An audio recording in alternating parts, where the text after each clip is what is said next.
Amigos queridos, deixemo-nos envolver pela suave melodia da música, que faz elevar as nossas sintonias às paragens sublimes da espiritualidade maior, onde buscamos estar em sintonia para absorver das vibrações generosas que vertem do coração misericordioso de Jesus em favor de todos nós, que vem estimular-nos a alegria, a esperança em dias melhores para todos nós, que vem despertar os horizontes felizes do bem e da verdade. Jesus, amigo, ensina-nos a servir em Teu nome. Permita, Senhor, que possamos estar confiantes, resolutos, para palmilharmos os caminhos redentores para todos nós. Assim, Mestre amado, sentindo a presença honrada e amiga dos Espíritos responsáveis por este Evangelho, em Seu nome, iniciamos as reflexões desta manhã. Obrigada, amigos queridos. Obrigada, Senhor Jesus. E que assim seja, Mestre.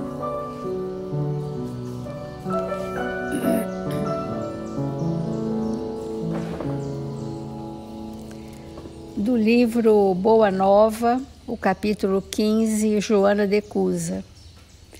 Nós estamos há alguns dias refletindo sobre esse ensinamento de Jesus, que traz algumas características muito peculiares de Joana de Cusa, sendo Joana de Cusa um espírito fiel ao Cristo, servidora de Jesus, que já tinha fervorosa fé, que é diferente de outras mulheres do Evangelho que ainda precisaram ser despertadas. A Joana de Cusa já havia despertado, mas ela trazia uma causa, ela trazia um fato do seu espírito, que era o companheiro, um alto funcionário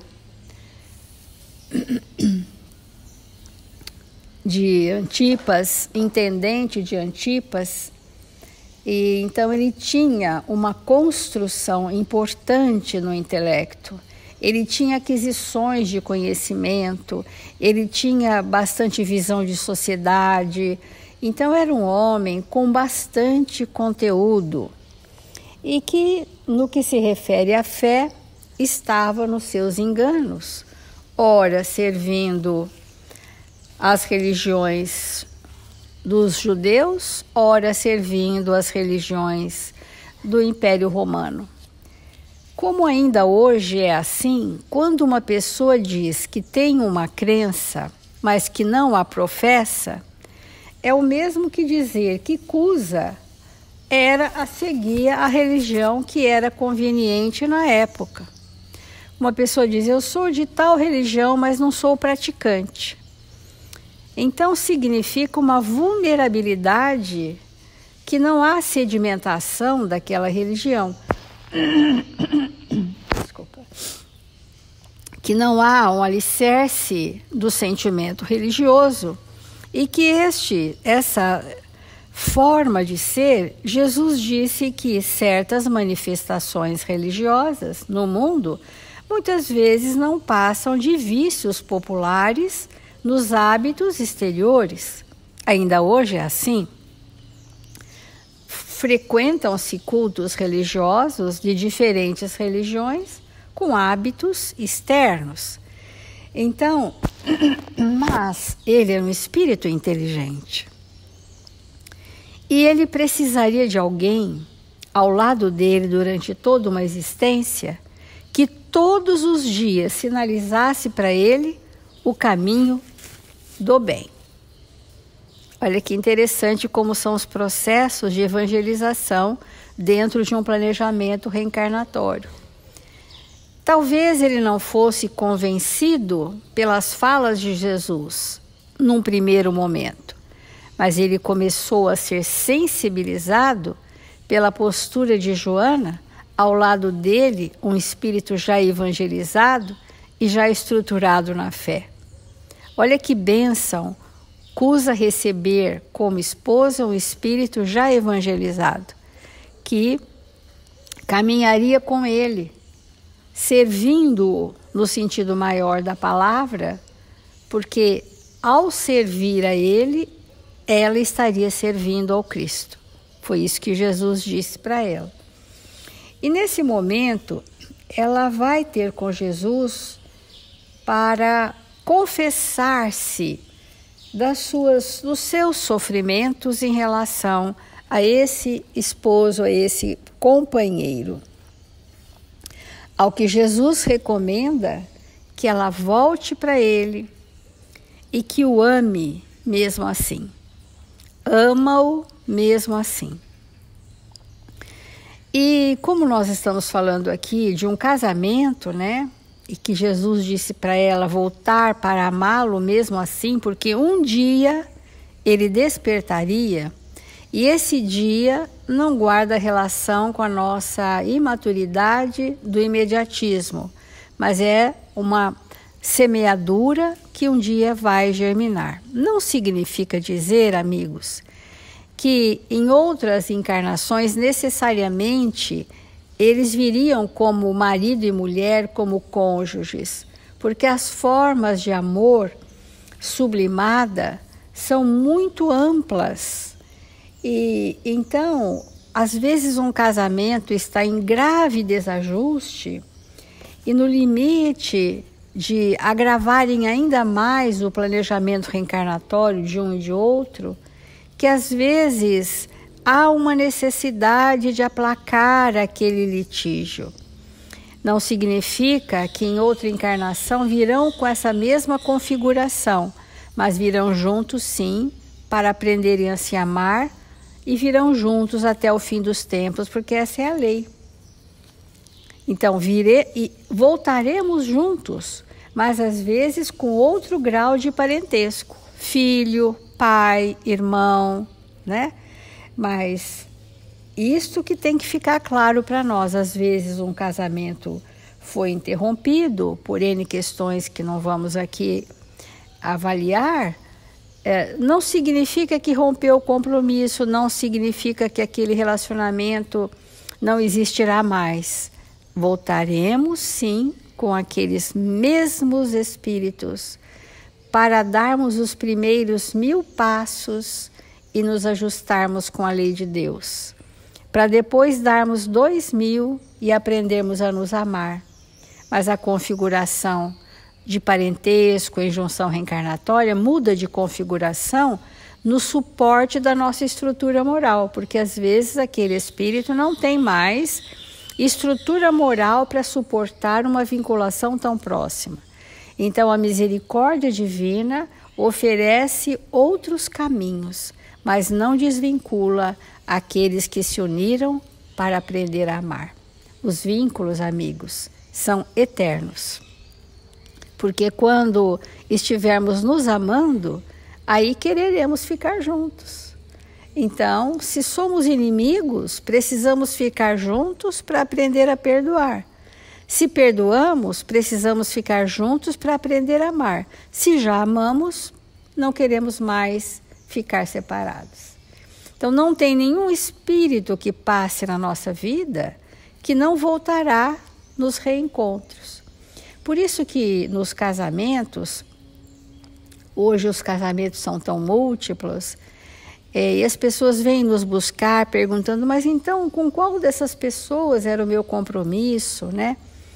A gente diz assim, olha, nós temos um planejamento reencarnatório, mas nós temos reencontros de amores do passado, amores entre aspas, amores passionais, amores doentes, né? Emoções doentes. Então, nós temos a escolha se nós formos usar o livre-arbítrio, para escolhermos aquele com quem planejamos. E vamos reencontrar outros que são reencontros que precisariam ser fraternos. Mas às vezes nós buscamos novamente o relacionamento com muitas pessoas que fazem sim parte do passado, mas que não está no planejamento de casamento para nós. Isso é muito sutil, mas é importante a gente refletir. Então, olha só, é muito importante a gente entender que todos esses reencontros, porque as pessoas dizem para nós, mas o que nós temos nós já vivemos antes, eu tenho certeza. Por certo, nós já vivemos antes. Mas será que você está hoje no planejamento com qual configuração de vínculo? Vínculo fraterno? Vínculo conjugal? Vínculo filial? Vínculo paternal? Essa configuração de novos vínculos que nós temos que ter o discernimento. Muitas pessoas passarão na nossa vida que foram importantes no nosso passado, mas nesse planejamento não vieram para fazerem conosco o vínculo da formação de uma família, por exemplo, de um casal. Então, Cusa, Jesus disse, compreender-te-á um dia, ama-o mesmo assim. Não te acharias ligada a ele se não houvesse para isso razão justa. Servindo-o com amorosa dedicação, estarás cumprindo a vontade de Deus, porque ela queria servir a Deus. E o recurso da lei divina para que ela servisse a Deus era ele. Era ele. Como quando nós recebemos, na nossa injunção reencarnatória, o antigo desafeto do passado. Ele é o nosso caminho para Deus. É ele que é o caminho para Deus. É através dele que eu mudo os meus sentimentos. É através dele que eu me reconcilio com a lei. Ele é o desafiador. Ele é o opositor. Ele é que se rebela. Ele que traz um núcleo de ódio muitas vezes, mas que veio até nós, não importa que tipo de vínculo, mas ele é o meu caminho para Deus. Então, Cusa era o caminho para Joana servir a Deus. Porque ela, já pronta e muito estruturada na fé, poderia ser uma daqueles espíritos que seguiam Jesus.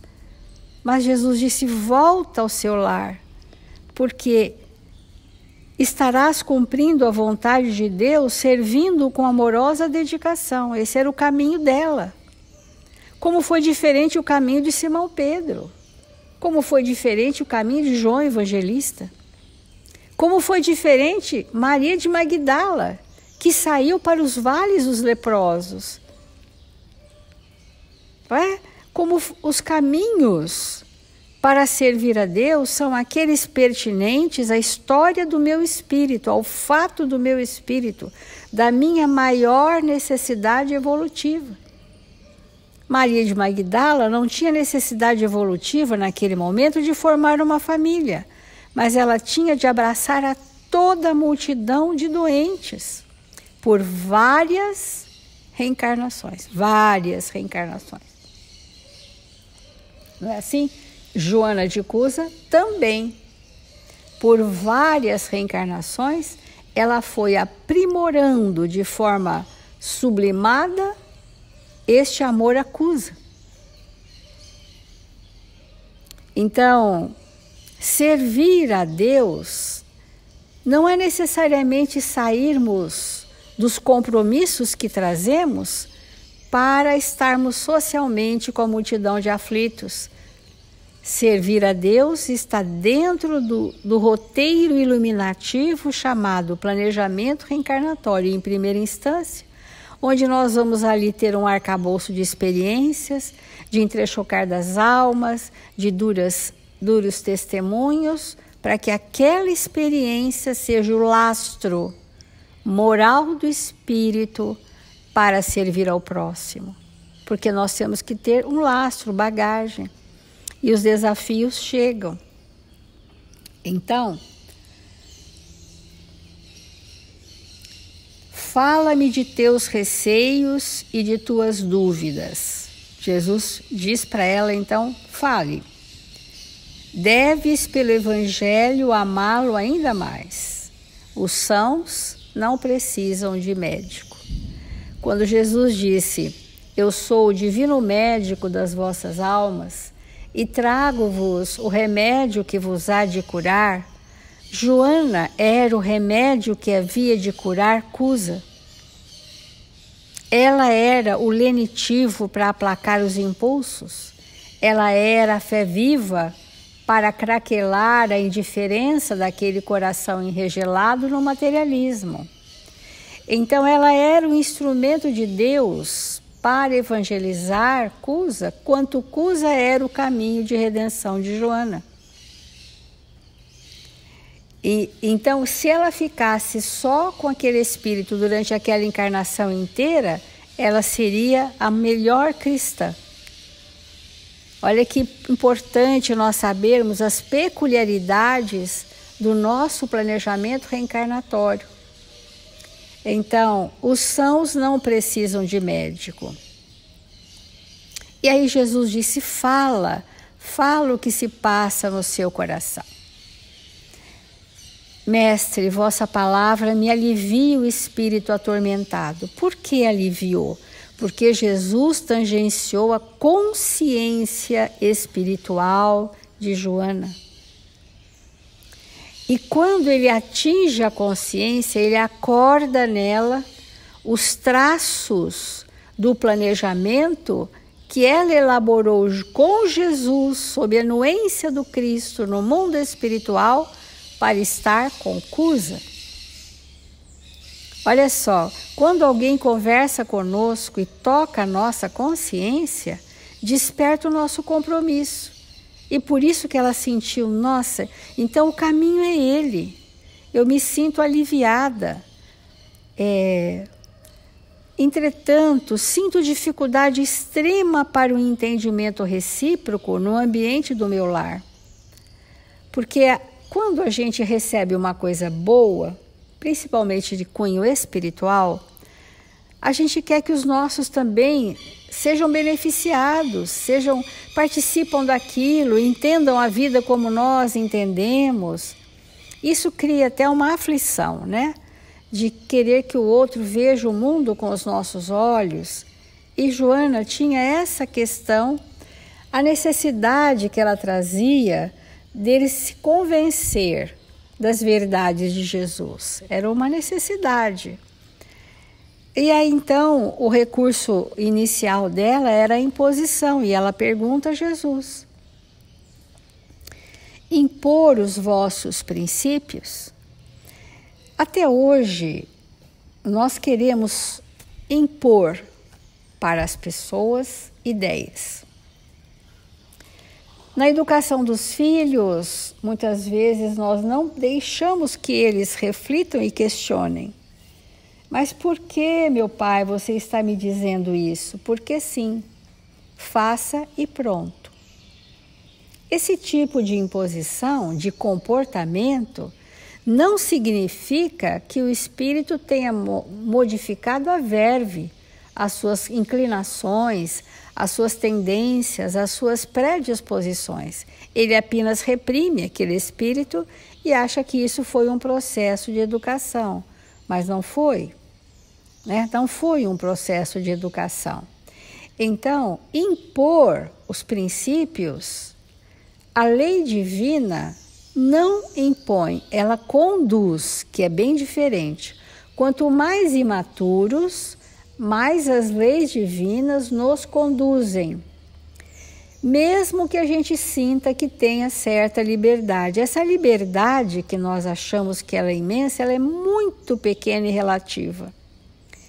Porque as nossas ações geram consequências e nos reconduzem à reta das leis seguras. E quando as consequências ficam sofridas, superlativas, nós temos já uma intimidação de transgredir, que é o primeiro momento em que a lei nos reconduza ao caminho. E aí Jesus disse: Por que motivo Deus não impõe a sua verdade e o seu amor aos tiranos da terra? Nós estamos já há alguns dias falando sobre essa frase. Por que motivo? Porque nós não alcançamos a plenitude da verdade ainda, porque ela, como disse ontem, é um conceito absoluto. A verdade são as leis que regem o universo, não o planeta Terra. Mas para o planeta Terra, que aspecto da lei universal nós já somos capazes de absorver? As 10 leis que estão no Livro dos Espíritos, manifestadas no Evangelho de Jesus. Estes fragmentos, vamos chamar assim, esses fragmentos relativos à lei cósmica do amor, é o quanto nesse planeta nós já temos condição de viver. A lei, começando pela adoração, que é um tropismo natural do espírito desde a sua criação, nós temos a lei do trabalho como a primeira lei que nos leva à perfeição. Sem a lei do trabalho, não chegaremos às outras leis.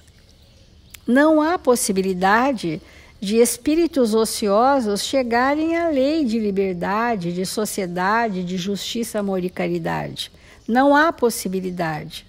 Nós vamos ter informações sobre isso, mas não seremos capazes de construir, porque a lei do trabalho, que movimenta nossas forças para o bem, é que vai abrir as primeiras comportas da consciência, que é o dever, que é a responsabilidade moral. Sem o dever e a responsabilidade moral, nada saberemos sobre Deus. Então, ele faz essa pergunta: por que Deus não impõe a sua verdade? Porque a verdade são leis que nos conduzem, aguardando o ritmo de cada um de nós. Esse é o respeito, né? Agora, ninguém pode imprimir ritmo à nossa evolução a não ser nós mesmos. Nós podemos imprimir velocidade pela força da nossa vontade. Aí nós vamos imprimir velocidade à nossa evolução, se nós o quisermos.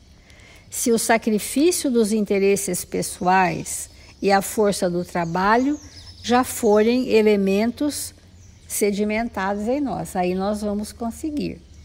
Então, eu vou ler só um trechinho uma mensagem do livro Vinha de Luz, que chama A Verdade. E aqui Emmanuel vai mostrar o quanto essa verdade é absoluta e que nós nos ofuscaríamos com ela, né? Diz assim: por enquanto, ninguém se atreverá, a exibir na Terra a verdade pura ante a visão das forças coletivas. Porque Jesus não trouxe a verdade progressivamente para nós?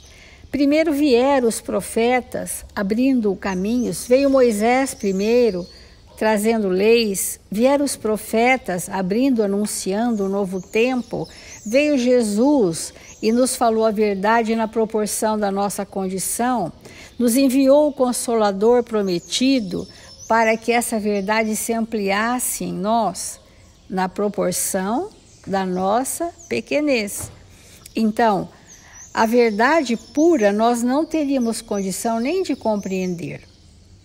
Por quê? A profunda diversidade das mentes, cada qual no seu momento evolutivo, com a heterogeneidade de caracteres e temperamentos, cada um absorvendo dentro do seu tempo de maturidade do senso moral, impede a exposição da realidade plena, da verdade plena ao espírito das massas comuns. Tanto isso é fato que o Evangelho mostra que nem todas as pessoas vão aceitar a doutrina espírita, que há pessoas de muito conhecimento que não a compreendem. E diz também que jovens mal saídos da adolescência a compreendem, porque o que revela adesão à doutrina espírita é a maturidade do espírito. Precisa ter uma maturidade moral e, portanto, as massas comuns, elas pegam fragmentos da verdade e elegem um sistema de crenças chamado religiões, onde elas vão buscar aquela religião de acordo com o momento evolutivo que estão. Então, todas as religiões são importantes, porque todas as religiões atendem a um grupo de espíritos que trazem aquela necessidade, que estão naquele momento, que compreendem a vida por aquela ótica. Isso faz muito bem a todos. E é respeitoso a diversidade, porque a diversidade das mentes, a heterogeneidade dos temperamentos, o tempo evolutivo de cada um, impede que a verdade plena ao espírito atinja as massas comuns. Cada escola religiosa, em razão disso, mantém no mundo cursos diferentes da revelação gradativa. Sempre é um aspecto da verdade. Nas religiões cristãs, é essa que eu me refiro. Nas religiões cristãs, sempre tem um aspecto da verdade, mas a interpretação é proporcional ao tempo evolutivo daquele grupo. Diz Emmanuel, a claridade imaculada, pura, não seria no presente estágio da evolução humana assimilável por todos de imediato, porque essa verdade, ela jorra, mas nós não a captamos, porque nos falta alcance vibratório.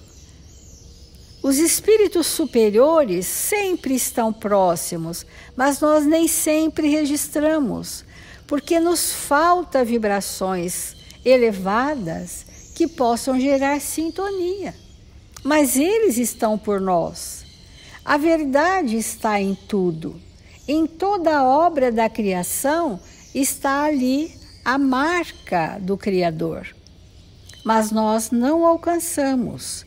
Então, no presente estágio da humanidade, a verdade imaculada não seria possível assimilar.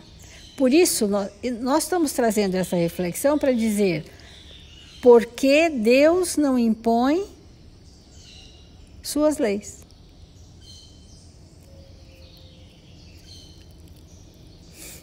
Então, nós vamos continuando amanhã sobre essa reflexão, sobre essa frase em especial aqui, que eu gostaria que todos refletissem. Por que motivo Deus não impõe a sua verdade?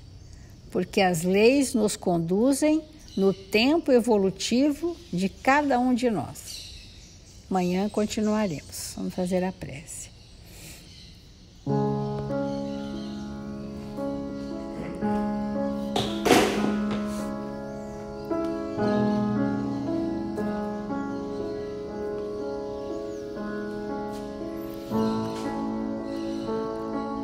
Amado Mestre Jesus, que o fluxo divino que verte do seu amor em favor de todos nós seja acolhido no nosso coração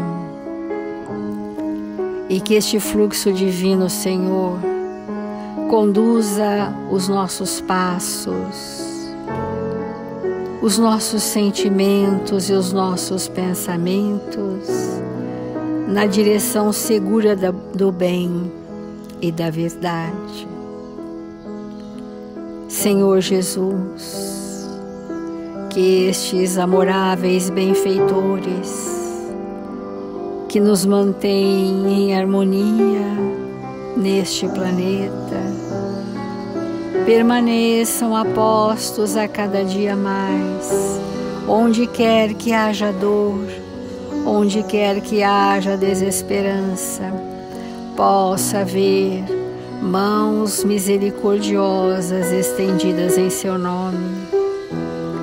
Ampara, Senhor, a todos nós que te buscamos e ensina-nos, Senhor, a estendermos os nossos sentimentos para servi-lo onde quer que estejamos. Pedimos, Senhor, a paz para o mundo, a concórdia entre os povos, a fraternidade entre irmãos. E agradecidos, Senhor, vibramos por todos aqueles registrados em nosso caderno de vibrações.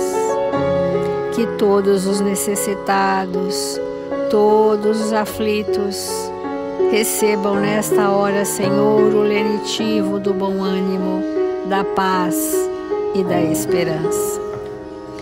Assim, Senhor Jesus, encerramos o Evangelho desta manhã, dizendo: glória a Deus nas alturas, paz na terra, boa vontade entre os homens, hoje e sempre, e que assim seja.